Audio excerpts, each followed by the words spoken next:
I'm Tanya Peel. I'm creating a show mixed with family recipes and vintage finds. When I find a vintage dish, I'm always wondering, if you could talk, what would your story be? Where did you come from, and whose hands have touched you? Whose home have you been in, and how far did you travel to get to me? After discovering a new vintage piece, I'm almost always thinking about a meal my mom or granny prepared for me, how that made me feel to eat something so delicious made with love, and how I can serve up my own creations to feed my family and friends. It's how I show love. So if you think about it, it makes sense to blend the two, because every dish has a story. Episode 3, FireKing Glassware and Southern Swiss Steak.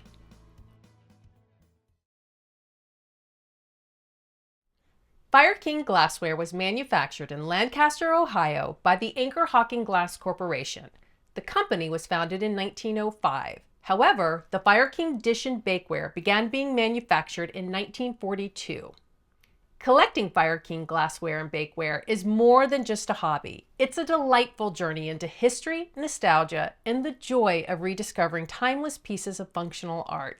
Whether it's the creamy green glow of jadeite, or the dreamy blue delphite, to the shiny warmth of the peach luster, these pieces evoke a sense of home and warmth.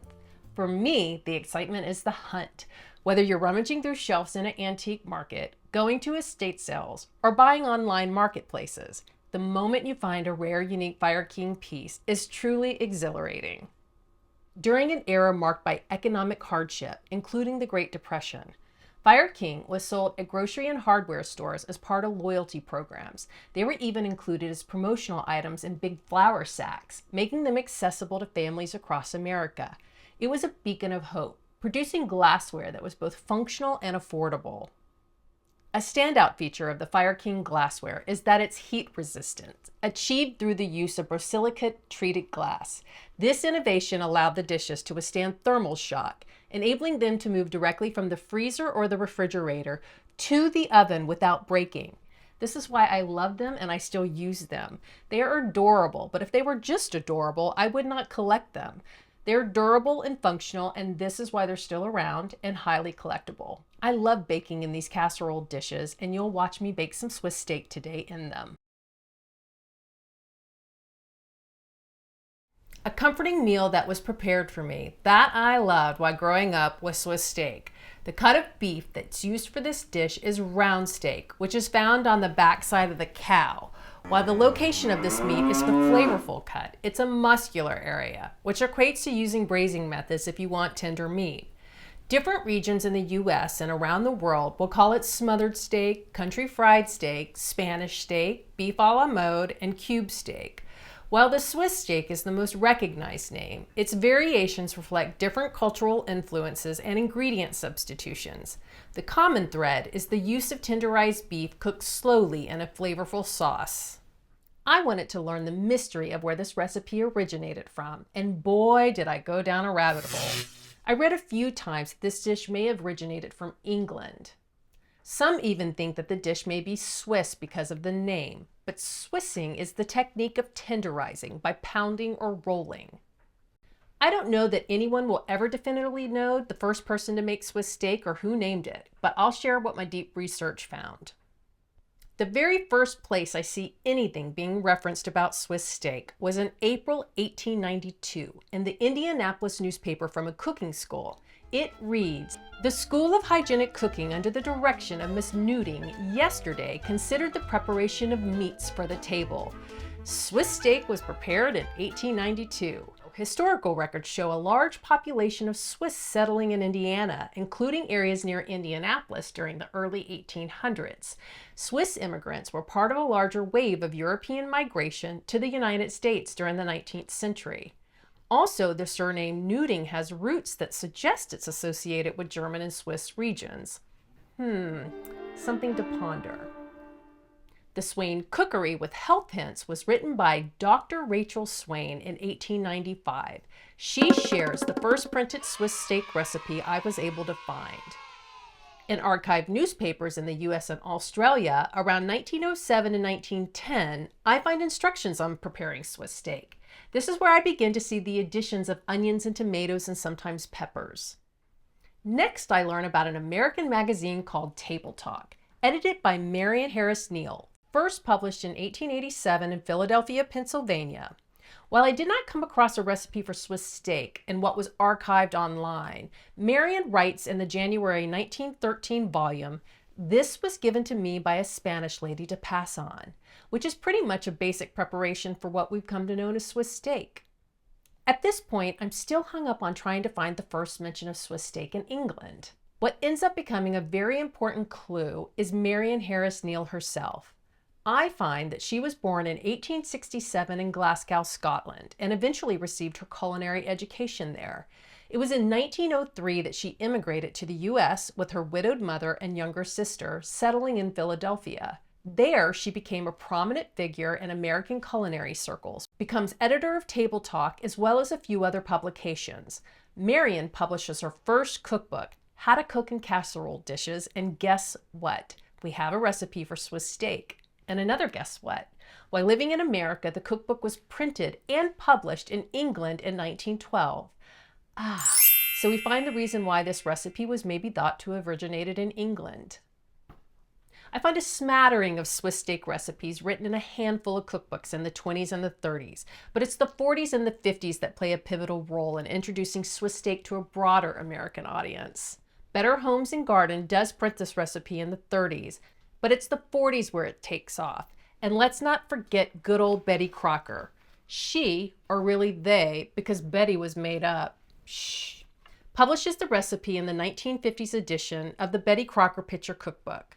Both of these cookbooks were significant in the popularity of Swiss steak, partly due to food promotions by companies similar to these ads. We clearly see that Swiss steak is a beloved recipe that has a long history that spans over at least 133 years in American cuisine. I know it's still popular with my family. It has many virtues. It's inexpensive, nourishing, rather easy to prepare, and uses readily available ingredients. Best of all, it makes a delicious comfort food. So without further ado, let's get busy making Swiss steak. The very first thing you want to do is pick out your top round at the grocery store, and you want to make sure that it's like a cherry red color. If you see any brown or that kind of thing, it just means that oxidation has happened. It's not going to hurt your meal, but to me, you want the freshest meat possible. They typically come in about almost close to a pound or a little bit over, and I always try to get at least 3 different slices out of these. And you also want to make sure that it's close to being an inch thick, right?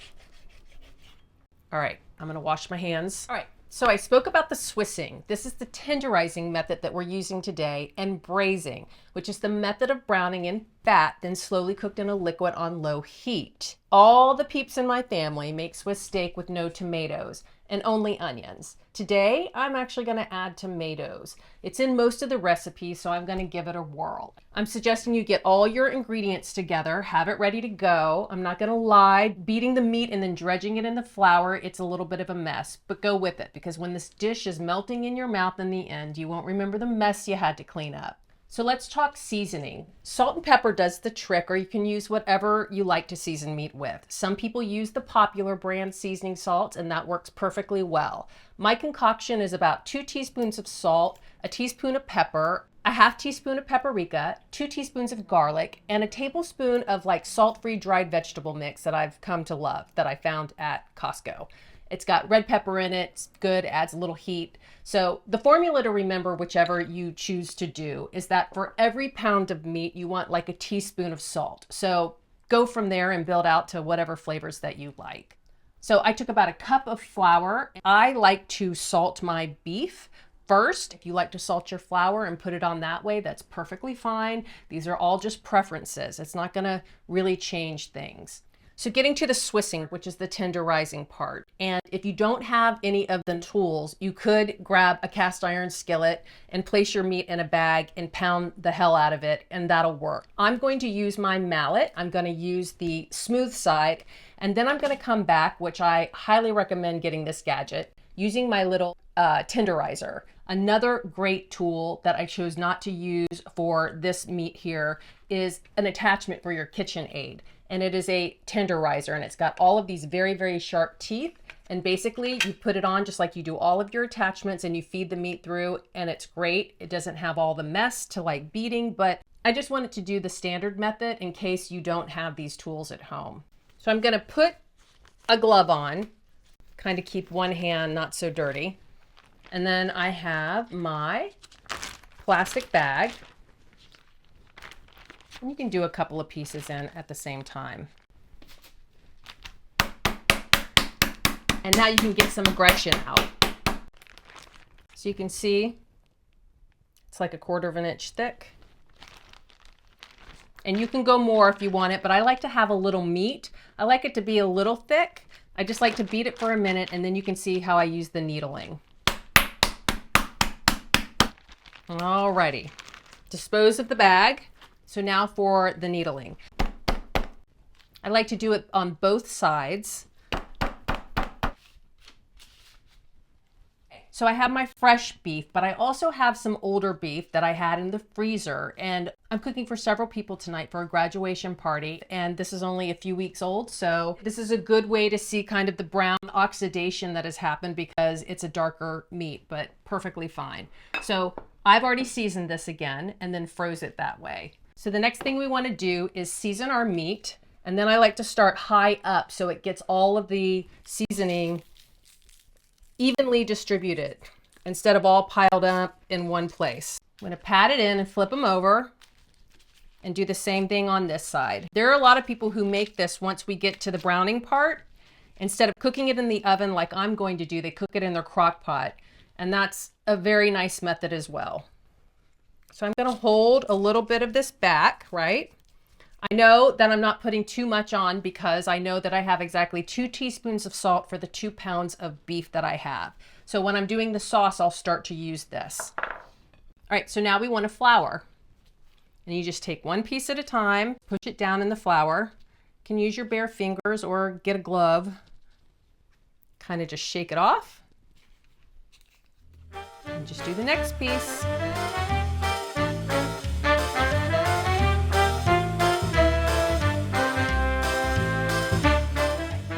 Clean this up, and then I'm going to get ready to be frying this up. I want to bake at 325, and I'm going to start that because we're going to slow bake for a good 2, maybe 2.5 hours. The next thing you want to do is you want to have a fairly large pan. I have this really large cast iron skillet, so I love to use it. If you have a smaller pan, you're just going to do all the meat in batches. So you want to get your pan on to about medium-high heat. Some people like to use butter in this process of browning the meat. Some people like to use oil. I like to use a combination. I love butter and that flavor, so I like to use ghee, which is a clarified butter. It's taking and pulling out all the milk fats, and so the butter can withstand a higher temperature. We want to coat our pan. We don't want too much oil in the pan, right? It's not deep frying. We just want it to be enough to coat. And then I've got my ghee, and I'm going to put like a tablespoon. Maybe a tablespoon and a half. So before we get frying, we want to make sure that our oil's hot. So I like to take just a little bit of moisture or flour and kind of hit it in the oil to see if it sizzles. And we're getting there. We're going to do about 3 or 4 minutes on each side. You don't want to get them too close, right? You don't want to crowd the pool. So you definitely want to have your overhead exhaust fan going when you're doing this. You want to make sure that they're good and brown before you flip. So it's been about 4 minutes. We're going to flip, and you see this is kind of what we want. We want that nice crispy brown. All right, so we have our FireKing dishes ready to go.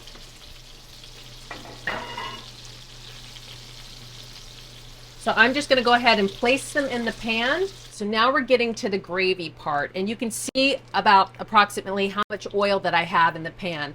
I'm going to dab some of that older oil up. This is kind of my method with paper towels.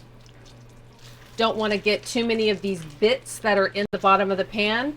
So you see there's really not that much oil in there.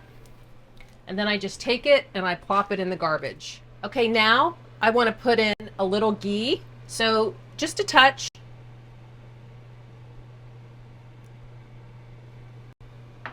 And then I want to put in my onions. And then I'm going to start scraping the bottom, right? Because I want those bits to come up in these onions. Because all of those little bits are where the flavor are. And you also want to turn your eye down. There's no need to have a higher temperature, so I have it on medium now.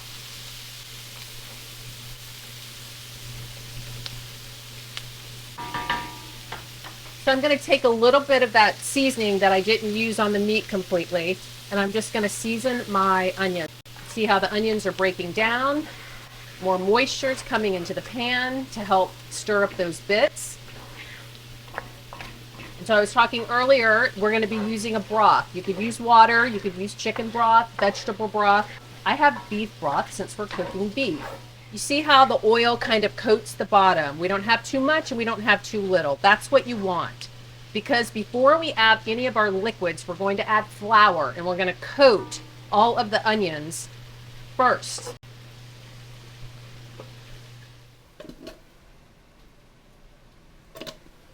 And you just kind of want to sprinkle this around. So you just want to get the onions coated up.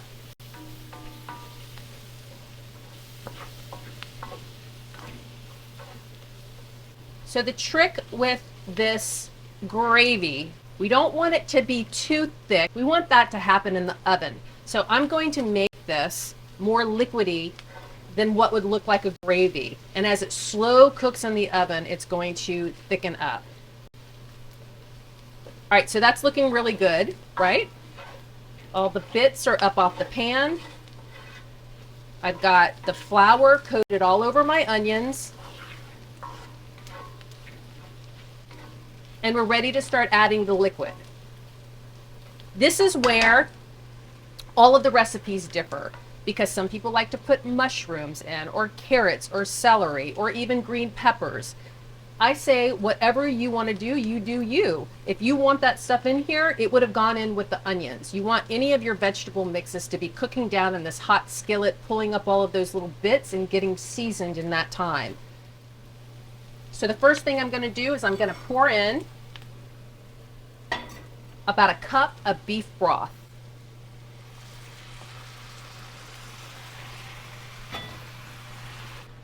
I'm going to put in a tablespoon of Worcestershire sauce.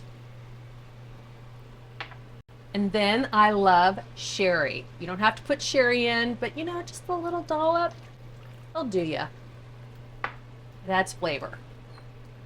And I also, with any kind of sauce or soup that I cook, I add an acid. If you're cooking something and you're going, God, it just needs something, it's always acid. So you can do white vinegar, you can do a squeeze of a lemon, you can do whatever you want to do, or you can leave it out. I'm putting it in because I like flavor. So I don't know, about a tablespoon and a half. And you can see how this is starting to thicken up. Now, because I'm doing 2 big pans of this, I want to have more liquid because I want my liquid to cover it up. I'll put a basic recipe there for 2 pounds so you can get the right liquid. But when I'm cooking, and I've got now 3 pounds of beef, what I would love for everybody to learn, or when they're experimenting in the kitchen, is to kind of visualize this stuff. Visualize and using your mouth to taste. Also, the beef that we've browned with the flour has that flour on it, so that's also going to help to thicken this up. You can taste that little sweetness of the sherry. It's just there, very faint. Just going to let that cook just for a touch more. And I almost forgot the tomatoes because I never do it. So I'm going to put those in really quick. Ah! So this is about 8 ounces of crushed tomatoes, and I drained the sauce off of them. As right before I take it off and pour it over everything, I just put like a pat of butter. It's maybe 2 tablespoons of butter. Then I'm going to mix them in this sauce before I pour it over, because it's all about how good it tastes. Us Southerners have a lot in common with the French. This is kind of the consistency that you want it in. It's not super, super thick, but it's thick. So when you drag the spoon, you can see how it stays apart and then comes together. So I just turned off the burner. I'm gonna just give it about 5 or 6 minutes, and then I'm gonna pour it over my dishes and then pop it in the oven for a good 2 hours. Now I've let my pan cool just a touch so it's not so raging hot. I'm going to pour evenly over both of these pans the gravy. Be very careful if any of you have the same kind of thing going on. So I'm gonna kind of just eyeball it.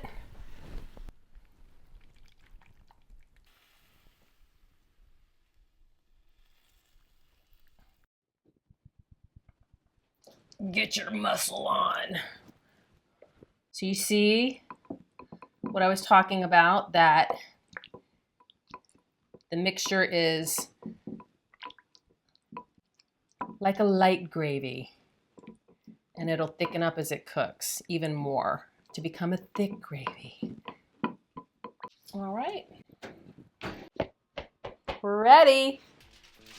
Woo, mama. Yummy. Delicious.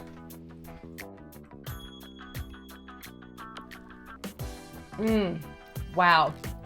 Ooh, I can imagine this with like mashed potatoes and the gravy over it. Oh, it's gonna be so good. Listen, if you want a simple meal, a comforting meal, this is the one to make for sure. Anyways, that's it for this episode. And if you like it and you want to see more of what I do, subscribe below. Thank you.